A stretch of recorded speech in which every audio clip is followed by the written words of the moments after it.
Vous acceptez le sacrifice. Tenez-vous sur vos pieds et répondez avec moi, gardez-vous.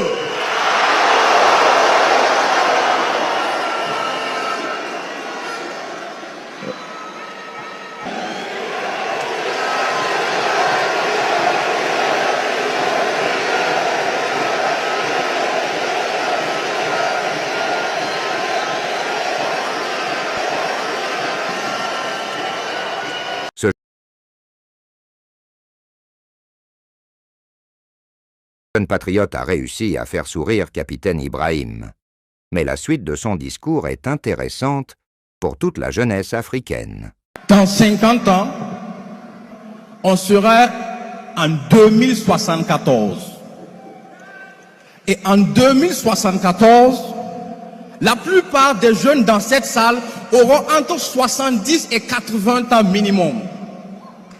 Je vais vous dire ce qui se passe entre 70 et 80 ans.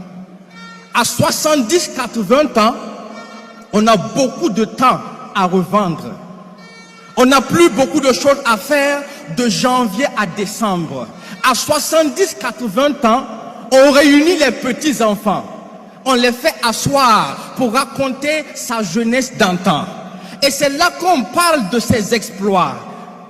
On parle de ses réalisations. C'est là qu'on parle de ses combats et de ses victoires engrangées. C'est là qu'on dit, à notre époque, l'époque du capitaine Traoré, les impérialistes ont voulu essayer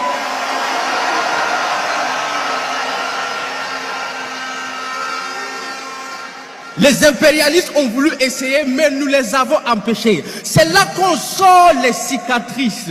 On montre les preuves du combat. C'est là qu'on devient un héros karatéka devant un public d'enfants. Parce qu'à 70-80 ans, on a du temps à revendre. On devient un ancien combattant qui compte les mythes et les légendes.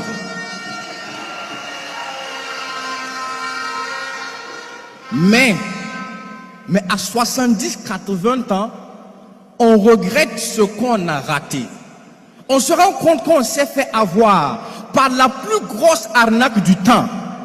La plus grosse arnaque du siècle, ce n'est pas de dévaliser un pays, mais de faire croire à un jeune qu'il a du temps devant lui. Un jeune n'a pas de temps. Le temps, c'est pour les anciens.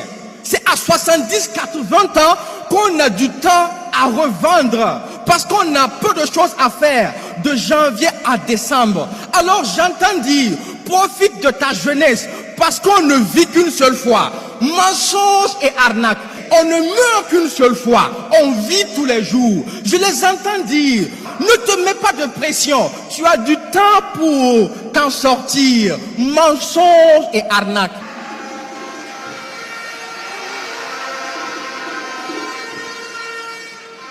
C'est comme ça qu'ils ont voulu combattre la jeunesse africaine. Les feuilletons à la con, la cigarette et la drogue, le sexe et l'alcool, les réseaux sociaux et leur prostitution, les jeux et l'abrutissement des mentalités n'ont qu'une seule raison et un seul objectif, vous faire perdre du temps, un temps que vous n'avez même pas.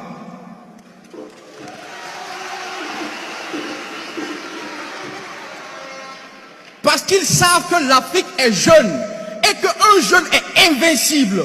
Mettez un jeune sous la pluie, dans la neige, il réussira quand même si vraiment il le décide.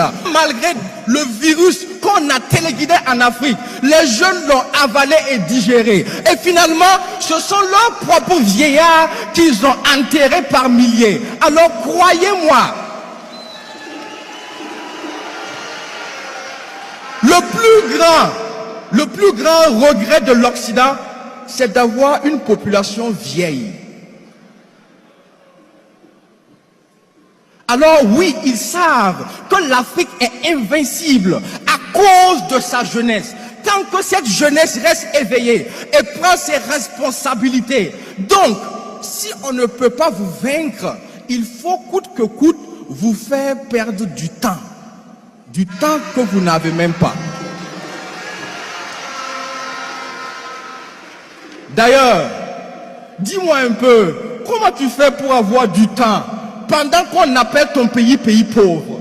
Comment tu fais pour avoir du temps pendant que ton sous-sol est exploité, pendant que l'Afrique est assistée presque à tous les niveaux? Comment tu fais pour avoir du temps en pleine reconquête de la souveraineté alimentaire, pendant que les champs chôment au village par manque de bras valides?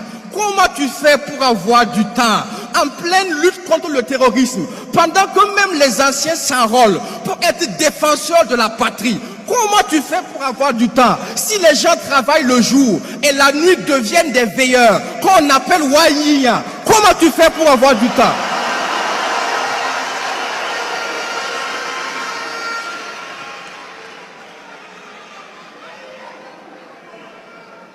Comment tu fais pour avoir du temps en pleine refondation pendant que tu as Made in China sur ton t-shirt et ton caleçon?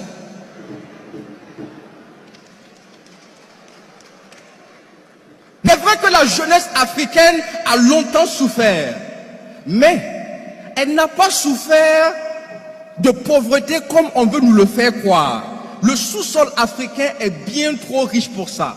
La jeunesse n'a pas souffert d'analphabétisme comme on veut nous le faire croire. L'éducation africaine est bien trop bonne pour ça. La jeunesse africaine a plutôt souffert de manque de repères et de dirigeants dignes.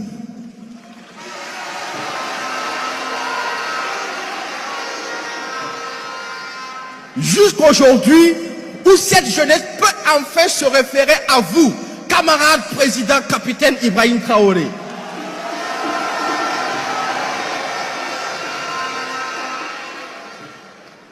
Dès lors, tout a changé, parce que tout est devenu urgent, parce que tout est allé vite, et parce que l'Afrique est fière.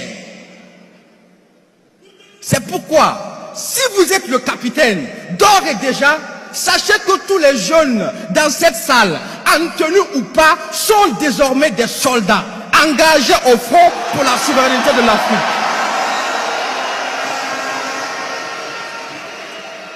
Alors, est-ce que vous m'entendez, soldats?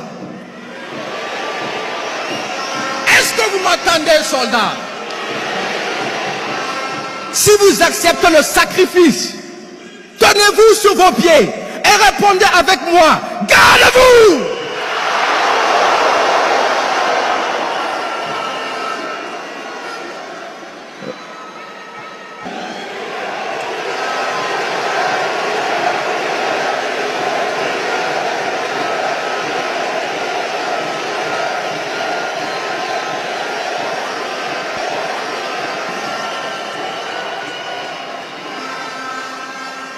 Écoutez-moi jusqu'à la fin.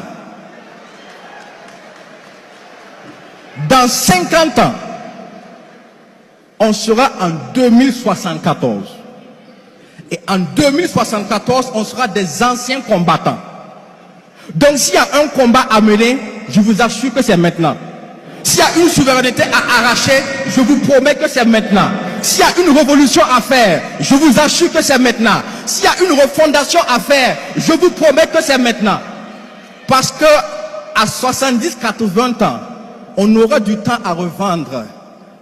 On n'aura plus grand chose à faire de janvier à décembre. À 70-80 ans, on réunira les petits-enfants pour leur raconter l'épopée du capitaine et la conquête des soldats.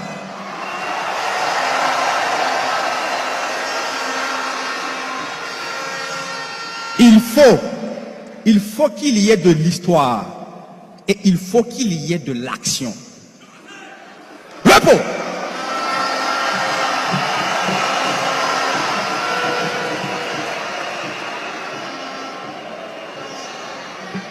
Nathanaël Menungu.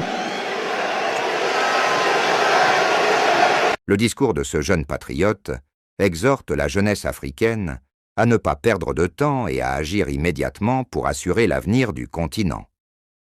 Il souligne que le temps est précieux et que les jeunes ne doivent pas se laisser distraire par des influences extérieures qui cherchent à les rendre inactifs. Il met en garde contre l'idée fausse que les jeunes ont du temps devant eux, rappelant que le véritable temps disponible ne vient qu'à la vieillesse lorsque les opportunités d'action sont limitées. L'accent est mis sur la nécessité de se battre maintenant pour la souveraineté, la révolution et la refondation de l'Afrique, afin que, dans 50 ans, les jeunes d'aujourd'hui puissent raconter à leurs petits-enfants leurs exploits et victoires. L'auteur appelle les jeunes à accepter le sacrifice et à se mobiliser en tant que soldats pour le futur de l'Afrique.